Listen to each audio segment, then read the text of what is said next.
Hello students, एकम कसौटी में आने वाला एक चैप्टर है नेचुरल रिसोर्सेज। बहुत इजी चैप्टर है, वो ही स्टार्ट करते हैं।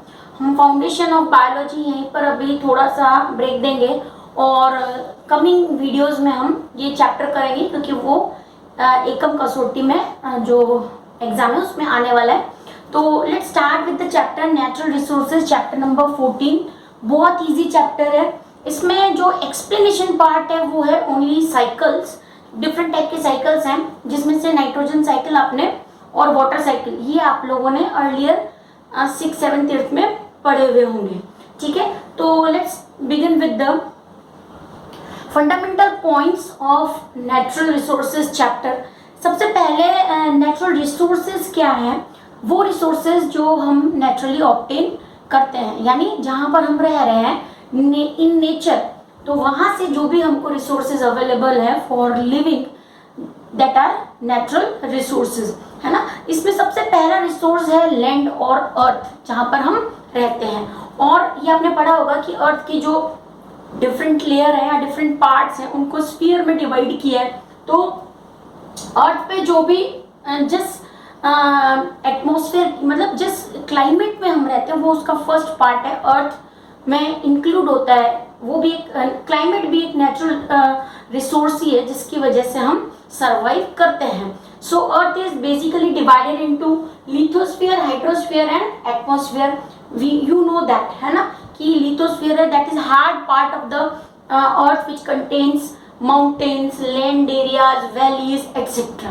Hydrosphere, which covers the 75% part of Earth, is known as hydrosphere, or we can say the Earth is 75 means third fourth part of Earth is covered with water.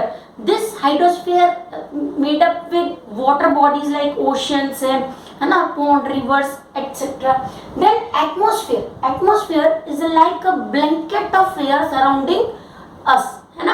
उस atmosphere में एक life जहां पर present है, यानी उसको जहां पर लाइफ प्रेजेंट है उसको बोलते हैं बायोस्फीयर। लाइफ मतलब life of plants as well as animals. तो वो जो पार्ट है जिसके अंदर लाइफ एग्जिस्ट करती है अर्थ के, उस पार्ट को बायोस्फीयर कहते हैं। The atmosphere which is surrounding us is known as environment, है ना। एनवायरमेंट के दो कंपोनेंट है, बायोटिक और एबायोटिक। बायोटिक कंपोनेंट क्या होते हैं? बायोटिक कंपोनेंट मींस विच पजेस लाइफ, जिनकी लाइफ है वो बायोटिक कंपोनेंट है ना। तो प्लांट और एनिमल्स में लाइफ होती है, वो बायोटिक कंपोनेंट है।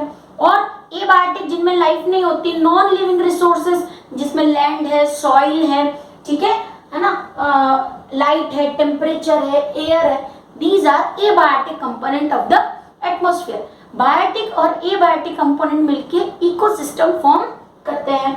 बायोटिक कंपोनेंट में जो बायोटिक कंपोनेंट है उसका जो मेन पार्ट है वो है फूड चेन, है ना।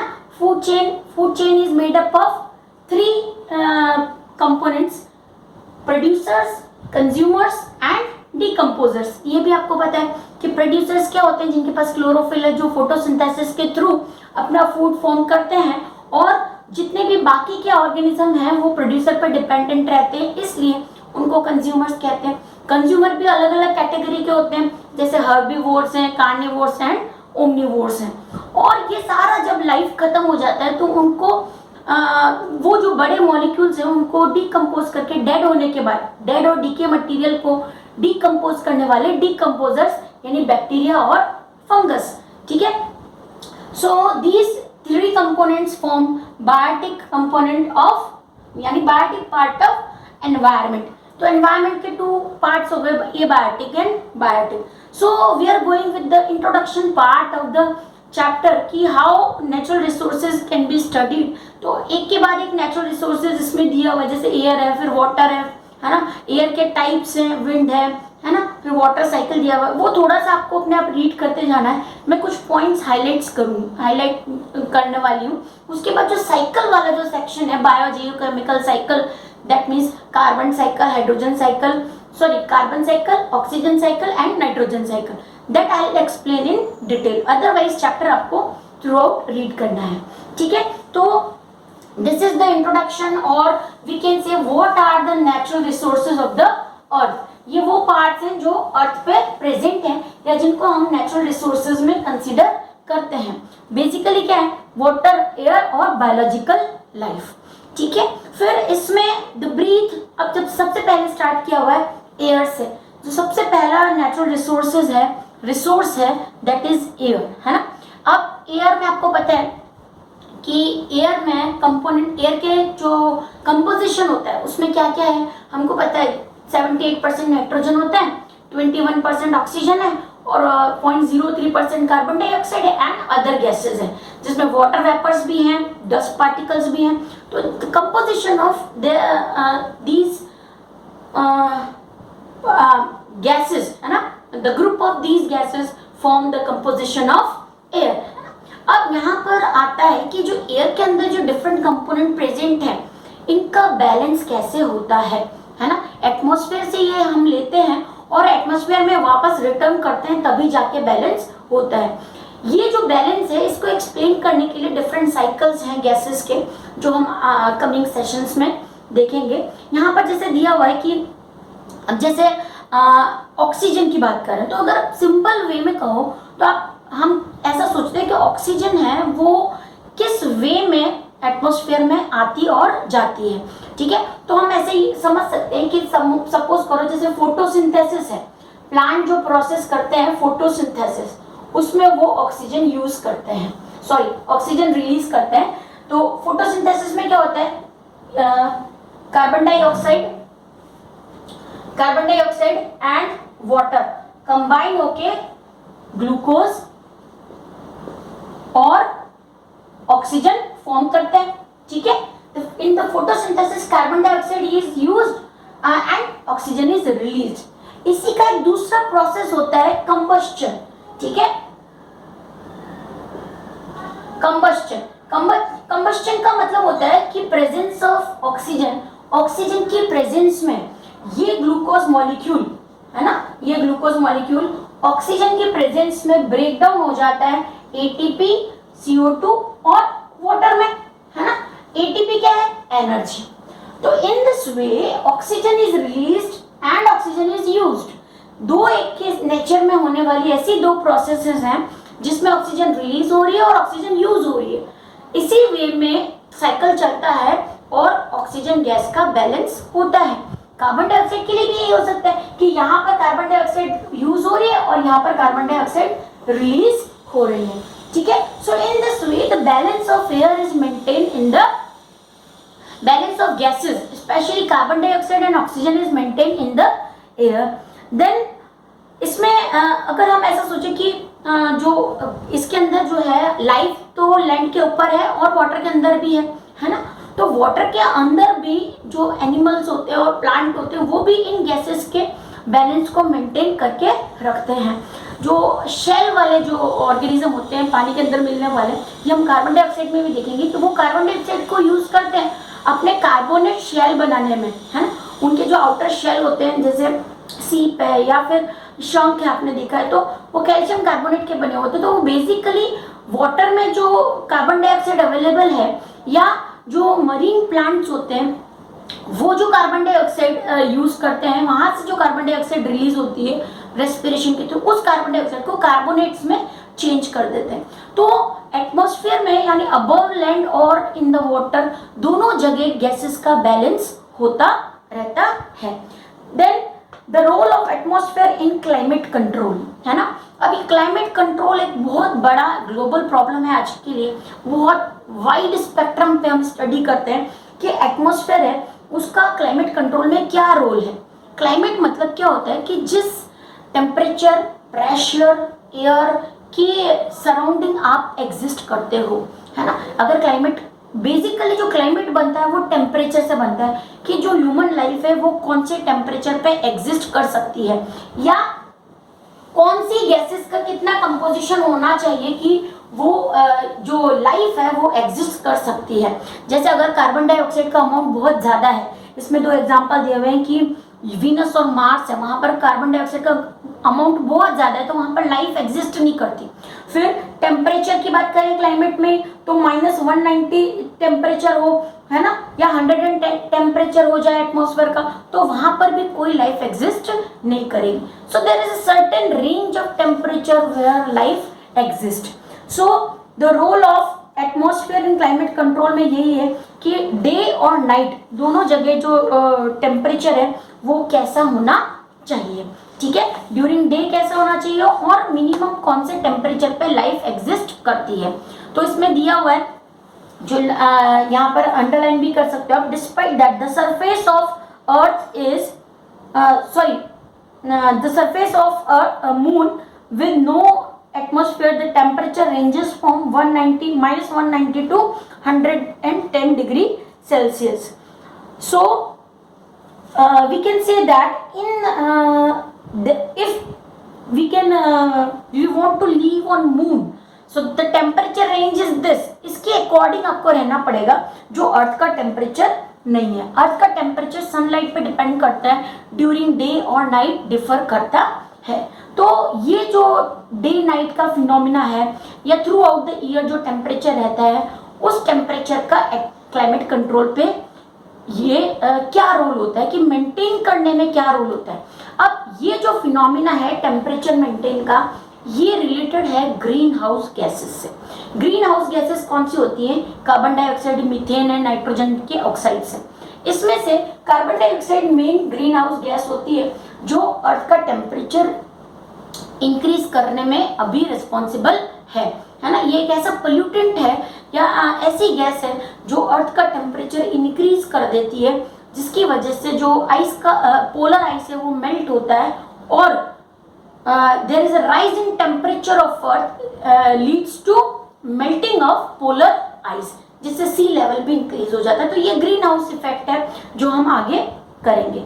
ठीक है, फिर एयर से रिलेटेड जो दूसरा फिनोमिना है वो है विंड, है ना. कौन सी अब इसमें जो बात आती है वो आती है सी साइड पे ब्रीज, सी ब्रीज, है ना. और अगर आपने डे और नाइट का अर्लियर क्लासेस में पढ़ा होगा तो ये इसमें थोड़ा सा दिया हुआ है कि रात के टाइम पे टेम्परेचर जो सी बीच होते हैं वहाँ पर लैंड का कैसा होता है, वाटर का कैसा होता है, दिन के टाइम पे वाटर का कैसा होता है और लैंड का कैसा होता है. तो ये आपको थोड़ा सा अपने आप ही रीड करना है. About it is given about breeze which is related with wind near by sea, है ना, और बीचेस एरिया पे है. ठीक है, तो एयर की जहाँ पर हमने बात की, हमने दो फिनोमिना आपको याद रखने. कार्बन डाइऑक्साइड और ऑक्सीजन का बैलेंस रिस्पॉन्सिबल होता है एयर के मेंटेनिंग में, यानी कंपोजिशन ऑफ एयर है उसमें जो मेन टू गैसेस हैं उनका बैलेंस रहना बहुत ज़्यादा इंपॉर्टेंट है. और वो जो बैलेंस है वो दो रिएक्शन से रहता है, फोटोसिंथेसिस एंड कंबस्शन. तो ये दो पॉइंट्स आपको थोड़े ध्यान देने के हैं. ठीक है, फिर ये विंड है और उसके बाद विंड के बाद शुरू होता है वाटर, है ना. वाटर में जो सोर्सेज हैं, एक तो नेचुरल सोर्सेज हैं, सी ओशंस हैं, पॉन्ड है, रिवर है, लेक है. लेकिन जो दूसरे फिनोमिना हैं जो रेन से रिलेटेड है ना. तो रेन क्या चीज़ है ये आपको पता है कि how rain form, how clouds form, है ना. ये भी आपको अपने आप ही रीड करना है कि व्हाट इज रेन. ये यहाँ पर मुझे इम्पोर्टेंट नहीं लगता है कि हमें ये रीड करने से आपको आएगा. मुझे जो फिनोमिना समझाना है वो है एसिड रेन.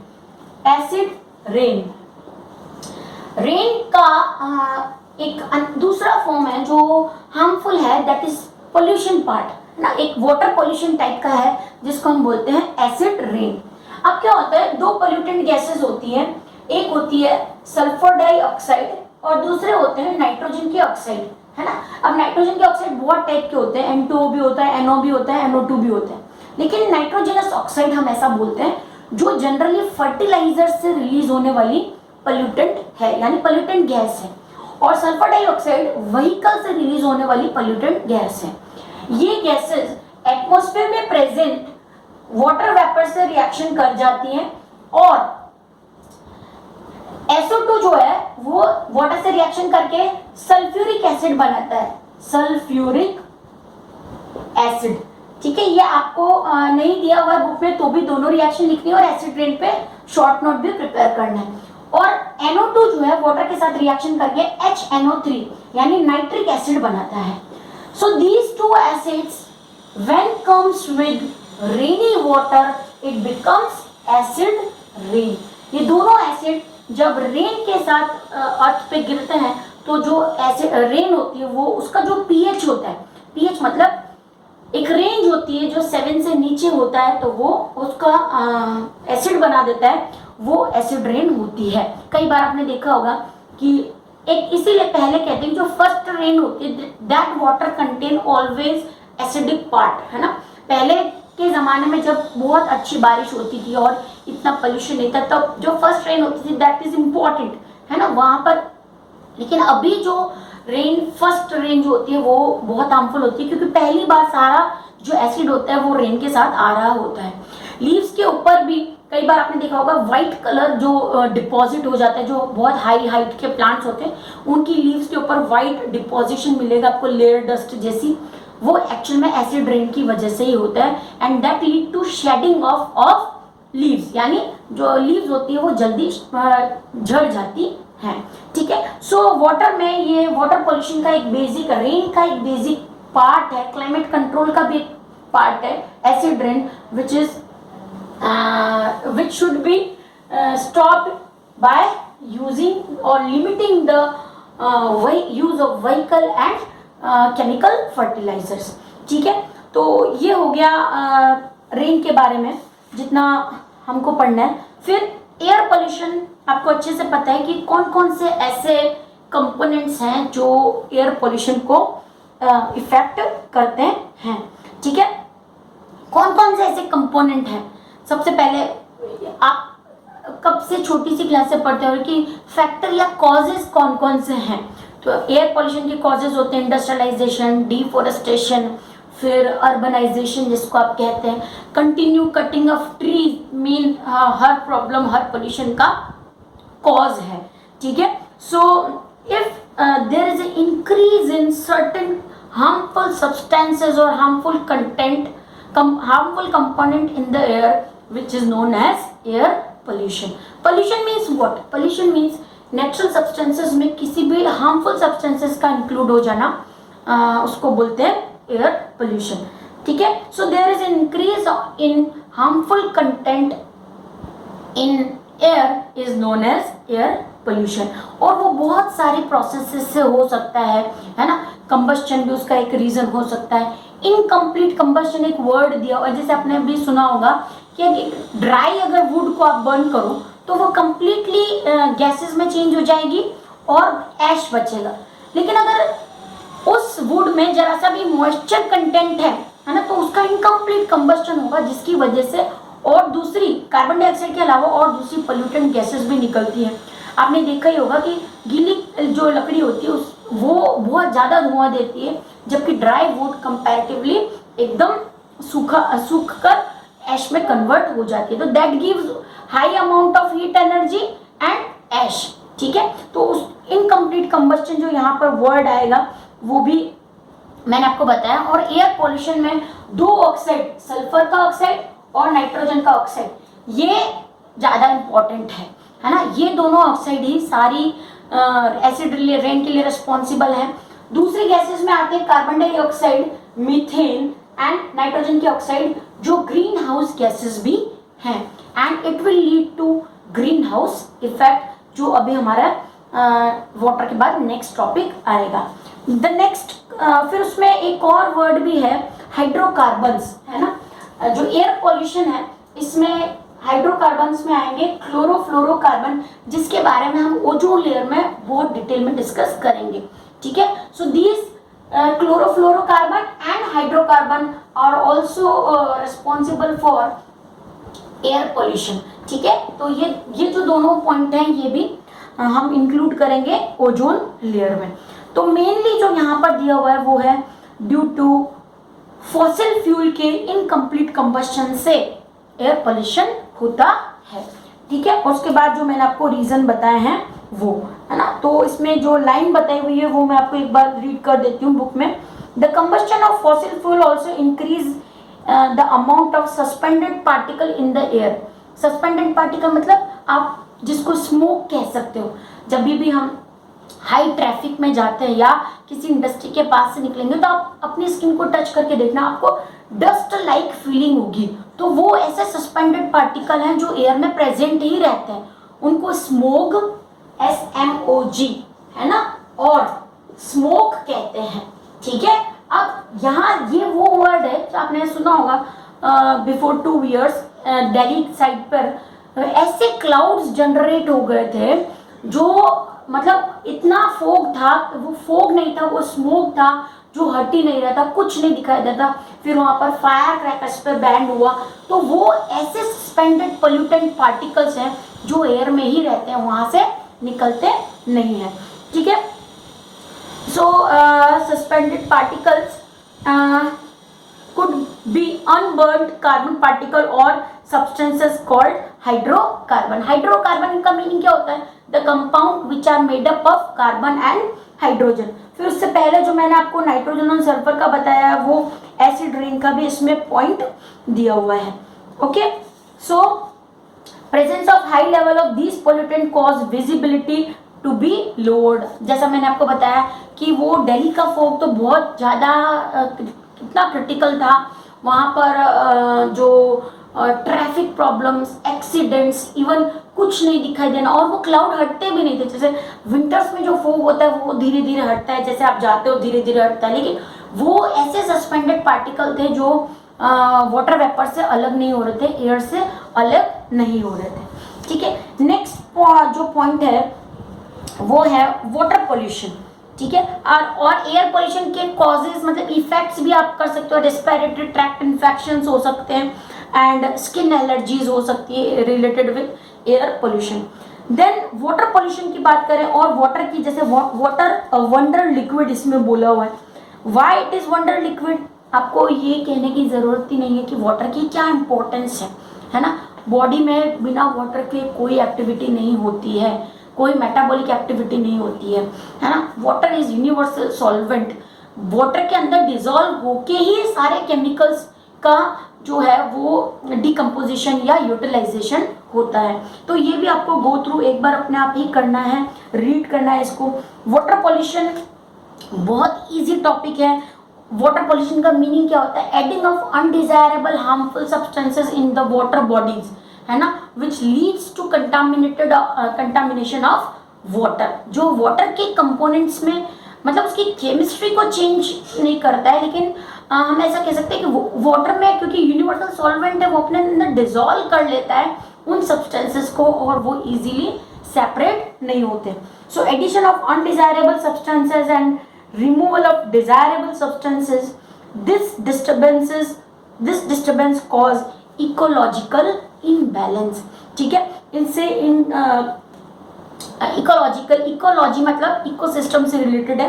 फिर इसमें कुछ वाटर पोल्यूशन के पॉइंट्स दिए हुए हैं। कौन कौन से पॉइंट्स हैं? जैसे फर्स्ट लाइन जैसे मैंने पढ़ी, the addition of undesirable substances to water bodies main है। इंडस्ट्रीज का वेस्ट हो सकता है, सिटीज का वेस्ट हो सकता है ना, और इससे जो एपिडेमिक्स होता है वो बहुत ज़्यादा होंगे। फिर दूसरा है the removal of desirable substances. अब इसका मतलब क्या होता है?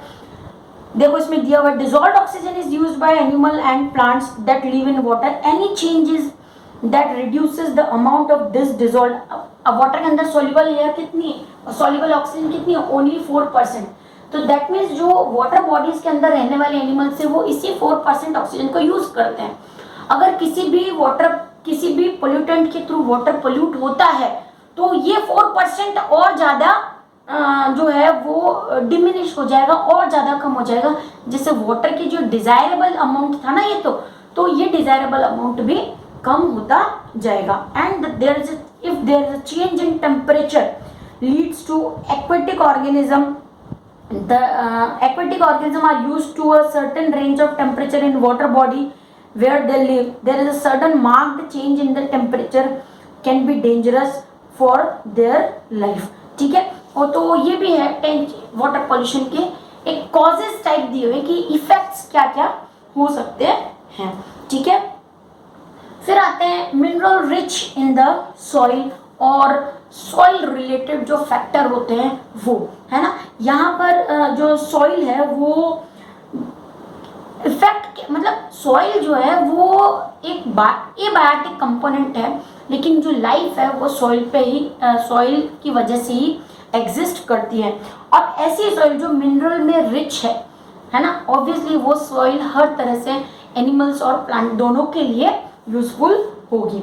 सो इसमें कुछ ऐसे, पहले तो सॉइल प्रिपरेशन के इसमें कुछ मेथड दिए हुए हैं कि कैसे सॉइल फॉर्म होता है। ये आपने सोशल स्टडी में पढ़ा होगा कि कुछ रॉक्स जो होती है वो डिकम्पोज हो के या उनमें ब्रेक डाउन होके वाटर बहुत हैवी फॉल हो रहा है तो सॉइल फॉर्म होती है। तो जिसमें कुछ डॉट लगा के फैक्टर्स दिए हुए हैं कि फैक्टर्स दैट विच प्रोसेसेस और फैक्टर्स दैट मेक सॉइल। तो 1 2 और 3 4 पॉइंट्स ऐसे दिए हुए हैं जो सॉइल फॉर्मेशन में हेल्प करते हैं। जैसे सन है, सन के टेम्परेचर से रॉक का ब्रेक डाउन हो सकता है, वहाँ हाई टेम्परेचर से ऐसी डिकम्पोजिशन रिएक्शन हो सकती है जिनमें जो हार्ड सब्सटेंसेस है वो ब्रेक हो सकते हैं, ठीक है। और वहाँ पर टेम्परेचर की वजह से कॉन्ट्रैक्शन रिलैक्सेशन की वजह से भी या एक्सपेंडेशन हो सकता है रॉक्स के बीच में। फिर वाटर मैंने आपको बताया बहुत हाई हाइट से गिरता है तो सॉइल फॉर्म हो सकती है। फिर विंड एक प्लेस से दूसरे प्लेस तक सॉइल पार्टिकल को उड़ा के ले जा सकती है तो that is wind. And living organism कैसे, लिविंग ऑर्गेनिज्म का जब डिकम्पोजर्स के थ्रू डिकम्पोजिशन होता है तो वो ह्यूमस लेयर में कन्वर्ट होते हैं, सॉइल को फर्टाइल बनाते हैं, है ना। तो उनके डिकम्पोजिशन से एक डिफरेंट टाइप का सॉइल फॉर्म होता है। So these 4 points are related with soil formation and you must go through it by reading. Simple reading आपको करनी है, सिंपल इस पे से क्वेश्चंस होते हैं, ठीक है। सॉइल का प्रोफाइल आपने 7th स्टैंडर्ड में पढ़ा होगा कि सॉइल प्रोफाइल क्या होता है, अपर लेयर, मिडिल लेयर, फिर नीचे सबसे पहले ऊपर ह्यूमस होता है, ठीक है। So these points are important, okay. So up to this you have to read the chapter carefully because this section is very easy and we can read or we can go through it by our own. Next जो section है वो बहुत ज़्यादा important है, 3 parts में हम उनको करेंगे। सबसे पहले ग्रीन हाउस इफेक्ट और ओजोन लेयर एंड उसके बाद बायो जियोकेमिकल साइकिल्स जिसमें carbon dioxide cycle, oxygen cycle and nitrogen cycle हम स्टडी करेंगे, ओके। Thank you.